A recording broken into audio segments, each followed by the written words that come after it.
जय सीताराम, जय राधे श्याम, जय गौ माता, जय गोपाल। भगवान के प्रिय भक्तों, हम लोग गाय माता के सेवक हैं तो गाय माता की बात ही हम लोग ज़्यादा सोचते रहते हैं। आज हम देख रहे हैं कि मोबाइल पर यूट्यूब के माध्यम से या अन्य माध्यम से बहुत ज्ञान का उपदेश सभी लोग दे रहे हैं। कथा के माध्यम से अन्य बहुत सारे कारण हैं, लेकिन अगर उनसे ये पूछा जाए कि आप गौ सेवा में कितना आपका मन है, तो वो यही कहेंगे कि भाई देखिए, गाय को पालन करने में एक तो जो आदमी का रहन सहन है उसमें बदलाव करना पड़ता है, सामान्य जीवन जीना पड़ता है। और बहुत सारे धनी लोग हैं, उन्हें कहते हैं कि भाई आप गाय पाल लीजिए, गाय की सेवा कर लीजिए। कहते हैं हमारे पास इन चीज़ों के लिए समय नहीं, इन बातों के लिए समय नहीं है। तो भगवान के प्रिय भक्तों, श्री रामचरितमानस में ऐसा लिखा हुआ है कि जब कोई भगवान का भक्त संत हमें मिलता है, और भगवान का भक्त और संत, इसको पहचान हम कैसे करेंगे? कपड़ों से, तिलक से तो पहचान सभी कर लेते हैं, लेकिन संत की जो परिभाषा है वो श्री रामचरितमानस में ऐसे बताई है कि जो दूसरे को दुखी देखकर दुखी हो जाते हैं और दूसरे की सुख संपत्ति और दूसरे की खुशी देखकर खुश हो जाते हैं, ये संत के लक्षण हैं। और श्री रामचरितमानस में दुष्ट व्यक्ति के भी लक्षण बताए गए हैं। गोस्वामी जी कहते हैं, गांव में एक वस्तु है जिसका नाम है शण। शण मतलब उसका क्या होता है? रस्सी बनाई जाती है उससे। पहले उसे खेत में उसका पौधा होता है, फिर उस पौधे को काट करके बाद में जो है उसमें एक तालाब में दबाया जाता है। फिर उसको वहाँ से उसका जो छिलक होता है वो अलग किया जाता है। छिलक ही शण होता है और छिलका ही उसका शण होता है। और बाद में उसको जो है उसकी धुलाई की जाती है, और धुलाई करने के बाद जो है फिर वो उसकी कुटाई की जाती है। तो कहने का आशय यह है कि शण जो है वो इतनी मुसीबत सहने के बावजूद भी ये चाहता है कि मेरी रस्सी बने और मैं दूसरे को बांधने के काम आऊँ, भले ही मुझे ही कितना कष्ट हो जाए, लेकिन दूसरे का मैं कैसे बुरा कर सकता हूँ। ऐसे दुष्ट व्यक्ति को गोस्वामी जी ने शण, जो एक रस्सी बनाने का काम आता है, उसकी संज्ञा दी गई है। और सज्जन व्यक्ति के बारे में बताया गया है कि जैसे कुल्हाड़ी जो है वो चंदन के वृक्ष को काटती है, लेकिन चंदन का वृक्ष फिर भी बदले में उसे सुगंधि देता है। तो भगवान के प्रिय भक्तों, आज के समय में गोस्वामी जी कहते हैं कि सुखी वही है कि जिसे संत का दर्शन हो जाए, भगवान के भक्तों का दर्शन हो जाए, गौ भक्तों का दर्शन हो जाए। संत है और गौ के प्रति कोई श्रद्धा नहीं है तो फिर समझ लीजिए आधा संत है। और ऐसे बताया कि दरिद्रता के समान दुनिया में कोई दुख नहीं है। सबसे बड़ा दुख है दरिद्रता, गरीबी। तो भगवान के प्रिय भक्तों, हम लोग श्री रामचरितमानस की बात को अपने सिर माथे पर रखते हैं, लेकिन जहाँ तक हमें दिखाई दिया है कि सुखी कौन है, गोस्वामी जी एक लाइन लिखते हैं, धर्म धैर्य मित्र अरु नारी आपत्ति काल परखिए चारी। देखिए, बहुत सारे जितने भी मनुष्य दुनिया में हैं, सुख का क्षण भी सभी के जीवन में आता है और बुरा वक्त भी सभी के जीवन में आता है।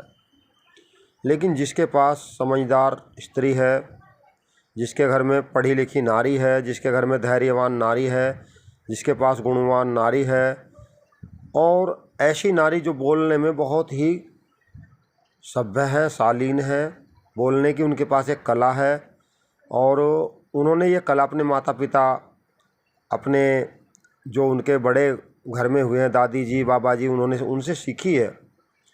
तो नारी का अगर पास एक ऐसा गुण है जो वो उसके पास शालीनता है, सभ्यता है, बोलने की कला है, और पूजा पाठ में उसका मन है, और खाना बनाना उसके पूरा निपुण है, भगवान की सेवा में भी निपुण है, तो बड़ों का भी सम्मान करेंगी और घर को, पति को बच्चों को ठीक से वो देखभाल करेंगे और उन्हें सही दिशा में लेके जाएंगी। तो नारी जो होती है, जो पत्नी होती है, उसे बताया गया है कि जैसे किसी राजा का क्या होता है सलाहकार, राजा का क्या होता है वजीर, जैसे किसी सेना का कमांडेंट होता है, वैसे ही नारी को एक वजीर की, एक सलाहकार की, एक सेनापति की संज्ञा दी गई है।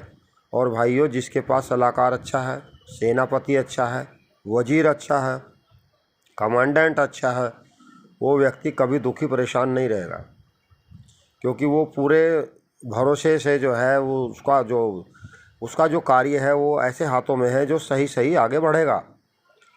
और भाई, ये गुण या जिसके पास सभ्य शालीन धर्म धैर्य मित्र और नारी आपत्ति काल परखे चारी, पैसा, हम लोग बहुत छोटे थे तो गांव में एक हमारे बुजुर्ग व्यक्ति थे, वो कहते थे बन जाते हैं बिगड़े दोस्त जब पैसा पास होता है, और टूट जाता है गरीबी में जो रिश्ता खास होता है। तो भगवान के प्रिय भक्तों, और ऐसे भी वो बुजुर्ग आदमी थे, उनकी अपनी भाषा थी, वो कहते थे कि माया तेरे तीन नाम, परशु परसा परशुराम। कहीं कहीं माया भगवान की जो है, पैसे को भी माया कहते हैं, सोना चांदी ने भी माया कहते हैं पैसे को भी, कि भाई भगवान की माया है, बड़ी कृपया हो रही है हमारे घर के ऊपर। तो वो कहते थे कि गांव में गरीब आदमी था, बहुत ही गरीब था, तो उसे जो है लोग उसे कहते थे परसा, परसा, ए परसे, परसा भाई इधर आओ। तो बाद में उसमें थोड़ा धन आ गया, तो उसे लोग कहने लगे परशु जी, परशु परशु। बाद में वो और धनी हो गया, तो फिर गांव के लोग उसे परशुराम कहने लगे, परशुराम भाई साहब। तो ऐसे माया तेरे तीन नाम, परशु परसा परशुराम। तो ये एक संसार में ऐसा देखने में आता है कि निर्धन व्यक्ति उतना सम्मान उसे नहीं मिल पाता है जितना धनवान को मिल जाता है। और एक बात और है, गोस्वामी जी रामायण में लिखते हैं समरथ को नहीं दोष गोसाई, रवि पावक सुरसरी की नाई। कहते हैं जो अमीर आदमी होते हैं वो कुछ भी कर ले, उन्हें कोई बुरा नहीं कहेगा, और जो गरीब आदमी होते हैं उन्हें कोई वो थोड़ा सा भी गलत करेंगे, लोग उन्हें परेशान करते हैं, बहुत कुछ कहते हैं। ऐसी संसार की रीति है, समरथ को नहीं दोष गोसाई। जो समर्थवान होते हैं, कहते हैं गंगा जी है, उसमें अच्छा बुरा सभी जल मिल जाता है, लेकिन फिर भी लोग उन्हें गंगा जी मानते हैं।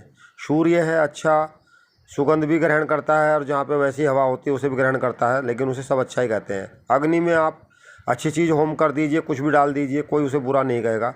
रवि पावक सुरसरी की नाई, समरथ को नहीं दोष गोसाई। तो भगवान के प्रिय भक्तों, इस समय इस दुनिया में अगर कोई व्यक्ति सुखी है, ठीक है जी, सुखी के कई सारे प्रमाण बताए हैं। कोई तन दुखी, कोई तन दुखी, कोई मन दुखी, कोई धन बिन रहत उदास, थोड़े थोड़े सब दुखी, सुखी राम के दास। ठीक है जी। और पहला सुख निरोगी काया, दूसरा सुख घर में हो माया, तीसरा सुख कुलवंती नारी, और चौथा सुख पुत्र हो आज्ञाकारी। तो भगवान के प्रिय भक्तों, बड़े बूढ़े जो थे उनका अपना एक बताने का तरीका था, हम लोगों ने उनसे कुछ सुना है, सीखा है। तो यहाँ पर मेरा तो कहने का आशय यही है कि इस संसार में इस समय वही व्यक्ति सुखी है जिसकी पत्नी गुणवान है, और जिसकी संतान चाहे बेटा हो चाहे बेटी हो आज्ञाकारी है। वही व्यक्ति दुनिया का सबसे सुखी व्यक्ति है। और पत्नी अपने तरीके से चलना चाहती है, बच्चे भी अपने तरीके से चलना चाहते हैं, तो उस व्यक्ति ने जो जीवन भर परिश्रम किया है, समझ लीजिए सब बेकार गया। और भगवान कहते हैं कि जो आपने किया है वही आपके सामने आया है।